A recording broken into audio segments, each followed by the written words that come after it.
Hello students, कैसे हैं आप सभी। आई होप आप सभी अच्छे होंगे। मैं अरमान आप सभी का स्वागत करता हूं आपके अपने यूट्यूब चैनल अरमान क्लासेस पर, जहां पे हम पढ़ते हैं एमएससी मैथ। आज की वीडियो में हम पढ़ेंगे एमएससी फर्स्ट सेमेस्टर की बुक डिफरेंशियल इक्वेशन, जिसमें हमने चैप्टर हमारा चल रहा था first order and first degree, जिसमें आप सीख रहे थे इंटीग्रेशन फैक्टर निकालना। इससे पहले मैं आपको इंटीग्रेशन फैक्टर निकालना सिखा चुका हूँ, उसके बहुत से टाइप आपको बता चुका हूँ। आज हम न्यू टाइप स्टार्ट करेंगे। तो आइए देखते हैं न्यू टाइप क्या है। न्यू टाइप आपका है न्यू टाइप आपका है इंटीग्रेशन फैक्टर फॉर द, ये दो बार हो गया, integration factor for the equation of the type. Integration factor निकालने के लिए यदि आपको इक्वेशन इस फॉर्म में दी गई हो तो आप फॉर्मूला को किस प्रकार से यूज करते हैं। सबसे पहले आप देखते हैं एक्स की पावर ए इंटू वाई की power b bracket m by d x plus n x d y plus x की पावर ए डैश वाई की power b dash bracket m dash y d x plus n dash x d y equal to zero. यदि आपको equation इस form में दी गई हो, जहां पर ब्रैकेट से पहले एक्स बाई दिया गया हो और एम डैश वगैरह इस फॉर्म के पहले आपको ये टर्म दी गई हो, तो आप इन फॉर्मूलों का यूज करते हो। तब आपका इंटीग्रेशन फैक्टर निकालने के फॉर्मूले होंगे इंटीग्रेशन फैक्टर एक्स की पावर एक्स वाई की पावर के। एच और के की वैल्यू आप किस प्रकार से निकालोगे, एच और के की वैल्यू आप इन फॉर्मूलों से निकालोगे। तो आइए इन फॉर्मूलों की देखते हैं। H plus A plus one upon M equal to K plus B plus one upon N. आप एच की वैल्यू इसको सॉल्व करके निकालोगे और ए की वैल्यू आप एफ के ऊपर आपको ए दिया गया है, ए की वैल्यू आप यहां से निकाल के यहाँ पुट करोगे और बी की वैल्यू आप बी की वाई के ऊपर जो पावर होगी यहां से निकाल के यहाँ पुट करोगे और एम की वैल्यू जो आपकी होगी वो बाई डी एक्स के जो आगे होगा वो एम की वैल्यू होगी और जो एक्स डी वाई के आगे होगा वो एन की वैल्यू होगी। उसी प्रकार से आपको देखना है ए डैश की वैल्यू आपकी एक्स की पावर ए डैश है, ए डैश की यहाँ पे जो वैल्यू हुआ आप यहाँ पे पुट करोगे और बी डैश की यहाँ पे जो वैल्यू हुआ आप यहाँ पे पुट करोगे और एम डैश की बाई डी एक्स के आगे जो वैल्यू होगी एम डैश की वैल्यू होगी और जो एक्स डी वाई के आगे की वैल्यू होगी वह एन डैश की वैल्यू होगी। तो आप ये सभी वैल्यू निकाल के इस फॉर्मूले में पुट करोगे। उसके बाद आप एम और एच और एम डैश और एन डैश की वैल्यू निकालोगे और इसके बाद आप इंटीग्रेशन फैक्टर निकालोगे। यदि आपको इंटीग्रेशन फैक्टर निकालने के लिए कहा जाए तो आप सिर्फ इतना सॉल्व करोगे और यदि आपको इसके सॉल्व करने के लिए किया जाएगा तो आप इक्वेशन में इंटीग्रेशन फैक्टर से मल्टीप्लाई करोगे। तो आपको समझ में आ गया। आगे जब क्वेश्चन करते हैं फॉर्मूलों की हेल्प से आपको बिल्कुल क्लियर हो जाएगा। आइए तो क्वेश्चन देखते हैं। तो स्टूडेंट्स हम फर्स्ट क्वेश्चन देखते हैं कि फर्स्ट क्वेश्चन में आपसे क्या कहा जा रहा है। Solve bracket two y d x plus three x d y plus two x y three y d x plus four x y d y equal to zero. इसमें आपको कहा सॉल्व, इसका मतलब है आपको इसका इंटीग्रेशन फैक्टर भी निकालना होगा और इसका सॉल्यूशन भी करना होगा। तो आपने जो फॉर्मूला पढ़ा था वो आपको फॉर्म दी जाती थी एक्स की पावर वाई ए इसके फॉर्म में। यहाँ पर वो नहीं है तो हम यहाँ पर हम कुछ लेट करेंगे। यहाँ पर हम एक्स की पावर जीरो और वाई की पावर जीरो मान लेंगे, बाकी भाई सेम ही रहेगा। Two by d x plus three x d y plus इस टू का ब्रैकेट के अंदर मल्टीप्लाई कर देते हैं एक्स वाई टू थ्री या six y d x plus two four जा eight x d y equal to zero. इसके बाद x के ऊपर जो पावर होती थी आप उसको a लेट करते थे। सबसे पहले आप इंटीग्रेशन फैक्टर देखते हैं। इंटीग्रेशन फैक्टर आपका क्या होता था, x की पावर h और y की पावर k, और जो x की पावर होती थी उसको आप a लेट करते थे, a की वैल्यू आपकी जीरो हो गई और y की पावर जो ऊपर होती थी उसको आप b लेट करते थे। इसके बाद जो y के आगे होता था उसको आप m लेट करते थे और जो x के आगे होता था उसको आप n लेट करते थे, टू और थ्री। इसके बाद आता है आपका यहाँ पर वन है, यहाँ पर वन है, तो आपकी जो a की वैल्यू वन हो गई और b की वैल्यू वन हो गई और a डैश सॉरी। इसके बाद m डैश की वैल्यू आपकी क्या हो गई सिक्स और n डैश की वैल्यू आपकी हो गई एट। इसका आपने फॉर्मूला पढ़ा हुआ है, फॉर्मूला आपका होता है h plus a plus 1/m equal to k plus b plus 1/n। यहाँ पर भी देख लेते हैं, इस कंडीशन के लिए आपके लिए फॉर्मूला होता था h plus a dash plus 1/m dash equal to k plus b dash plus 1/n dash.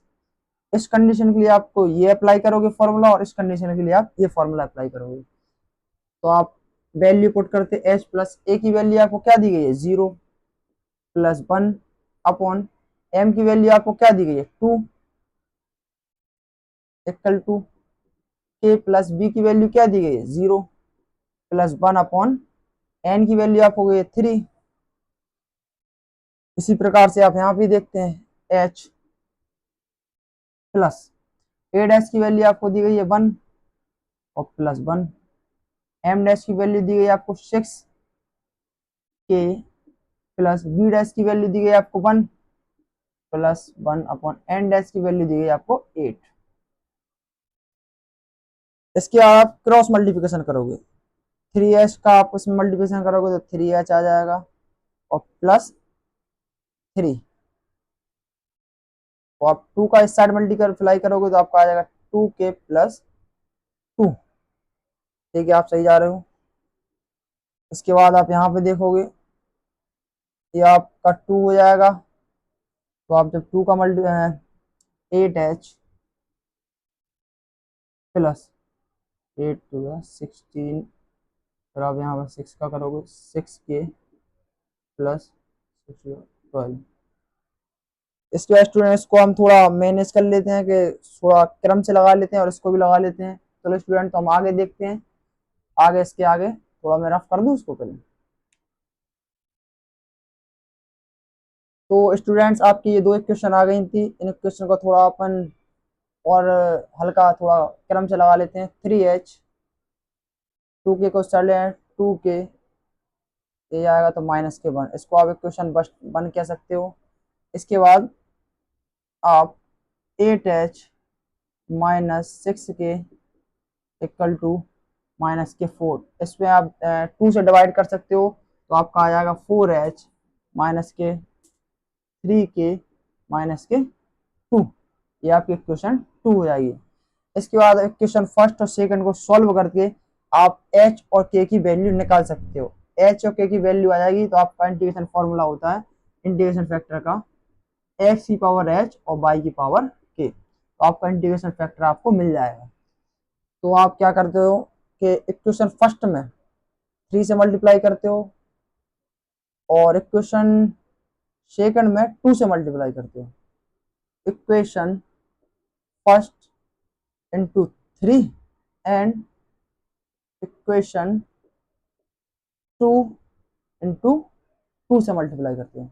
अब 3 से मल्टीप्लाई करोगे तो आपका आ जाएगा 9h minus 6k equal to -3। वो आप इसमें 2 से मल्टीप्लाई करोगे तो आपका आएगा 8h माइनस के 3 2 या 6 इक्वल टू 2 2 या -4। इसके बाद आप क्या सब्सट्रैक्ट करोगे, सब्सट्रैक्ट करने पे आपको पता है कि जो भी हमारा साइन होता है वह अपोजिट हो जाता है। ये जैसे प्लस का है तो ये माइनस का हो जाएगा, ये माइनस का है तो प्लस का हो जाएगा, ये माइनस का है तो प्लस का हो जाएगा। आप देख सकते हैं कि मैं माइनस के 6 के और ये प्लस का 6 के, तो ये कैंसिल आउट हो जाएगा। इसके बाद 9h में से 8h जाएगा तो आपका h बचेगा इक्वल टू प्लस के 4 में से 3 जाएगा तो आपका 1 बचेगा। ये आपकी h की वैल्यू आ गई। आप h की वैल्यू चाहे 1 में रख दो चाहे 2 में रख दो, आपकी k की वैल्यू आ जाएगी। फ्रॉम इक्वेशन फर्स्ट से लेते हो, h की वैल्यू क्या है आपकी 3 इंटू 1 माइनस के 2k इक्वल टू -1, तो आपके आगे माइनस के 2k माइनस के 1 और माइनस के 3, तो माइनस के 2k आपका आ गया माइनस का 4, माइनस से माइनस कैंसिल आउट, तो k की वैल्यू आ गई आपकी 2। तो h की वैल्यू 1 आ गई और k की वैल्यू 2 आ गई आपकी। इसके बाद आप इंटीग्रेशन फैक्टर में इसकी वैल्यू पुट करते हो।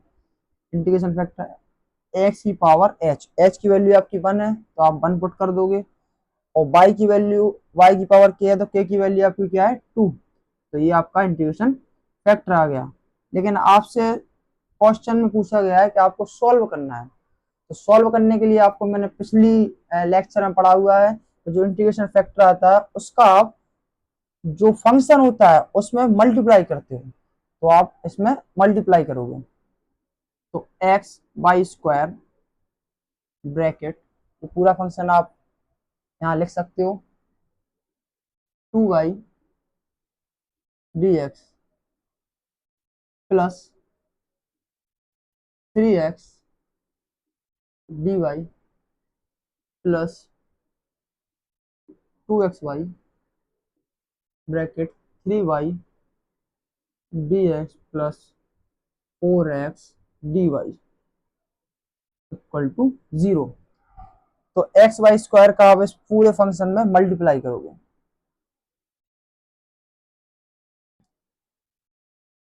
एक्स वाई स्क्वायर का आप इसमें करोगे तो आपका आ जाएगा 2x y q d x plus इसमें करोगे आपका 3x square y square d y plus, अब इसमें करोगे फिर इसमें करने के बाद आप अंदर भी कर सकते हो, मतलब हम इसकी बात करेंगे।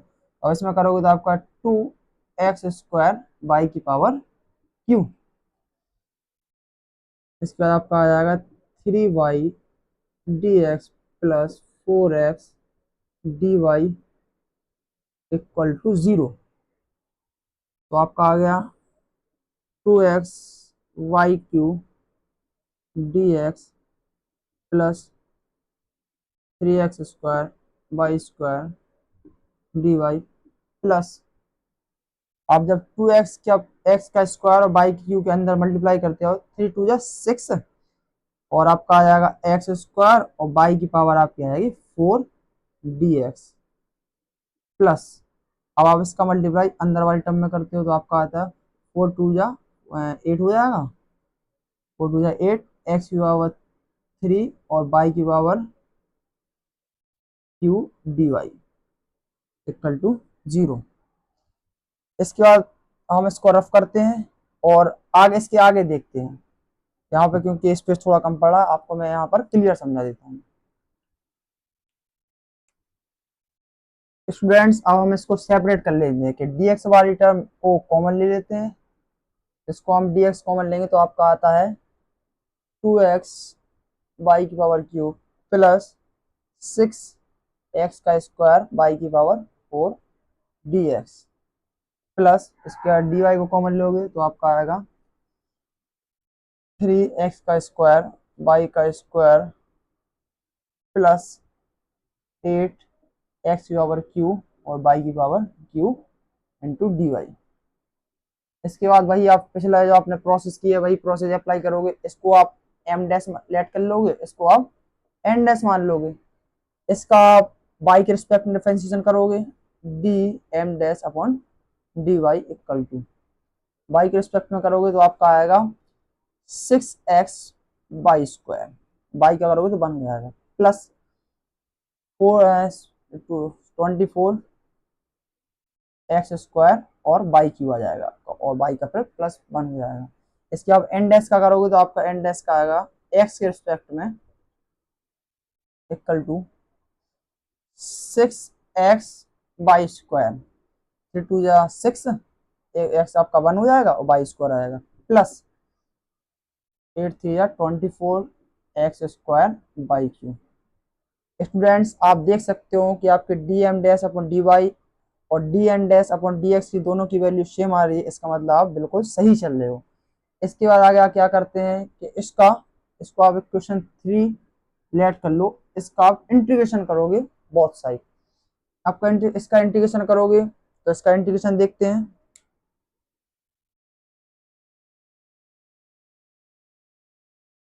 तो आप इसका इंटीग्रेशन देखते हो, फर्स्ट टर्म का इंटीग्रेशन सबसे पहले अपन कुछ लिख लेते हैं, ऑन इंटीग्रेट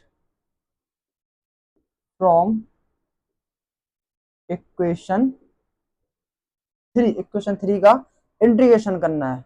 अब इसका इंटीग्रेशन करोगे, पर इंटीग्रेशन साइन लगा लेते हैं, 2x बाई की power cube plus 6x square by की पावर 4 dx प्लस मैंने आपको कल सेकंड लेक्चर में बताया था कि जो वाई वाला जो पार्ट होता है वो हम किस प्रकार से लेते हैं।